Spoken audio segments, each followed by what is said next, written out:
Thank you, Mr. Secretary General, Your Excellencies, ladies and gentlemen, and distinguished guests. I am honored to be here today. I stand before you not as an expert, but as a concerned citizen, one of the 400,000 people who marched in the streets of New York on Sunday, and the billions of others around the world who want to solve our climate crisis. As an actor, I pretend for a living. I play fictitious characters, often solving fictitious problems. I believe that mankind has looked at climate change in that same way, as if it were a fiction, as if pretending that climate change wasn't real would somehow make it go away. But I think we all know better than that now. Every week we're seeing new and undeniable climate events, evidence that accelerated climate change is here right now. Droughts are intensifying, our oceans are acidifying, with methane plumes rising up from the ocean floor. We are seeing extreme weather events and the West Antarctic and Greenland ice sheets melting at unprecedented rates, decades ahead of scientific projections. None of this is rhetoric, and none of it is hysteria. It is fact. The scientific community knows it, industry knows it, governments know it, even the United States military knows it.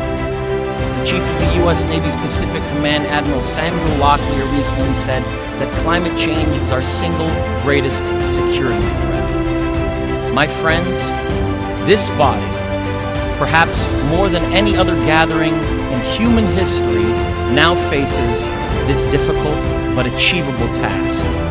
You can make history, or you will be vilified by it. To be clear, this is not about just telling people to change their light bulbs or to buy a hybrid car. This disaster has grown beyond the choices that individuals make. This is now about our industries and our governments around the world taking decisive, large-scale action. Now must be our moment for action. We need to put a price tag on carbon emissions and eliminate government subsidies for oil, coal, and gas companies. We need to end the free ride that industrial polluters have been given in the name of a free market economy. They do not deserve our tax dollars. They deserve our scrutiny. For the economy itself will die if our ecosystems collapse. The good news is that renewable energy is not only achievable, but good economic policy.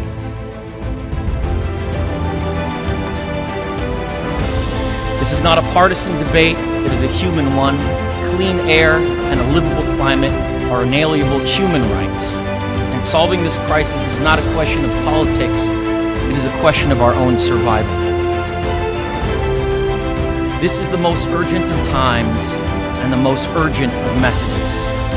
Honored delegates, leaders of the world, I pretend for a living, but you do not. The people made their voices heard on Sunday around the world, and the momentum will not stop. But now it is your turn. The time to answer humankind's greatest challenge is now. We beg of you to face it with courage and honesty. Thank you.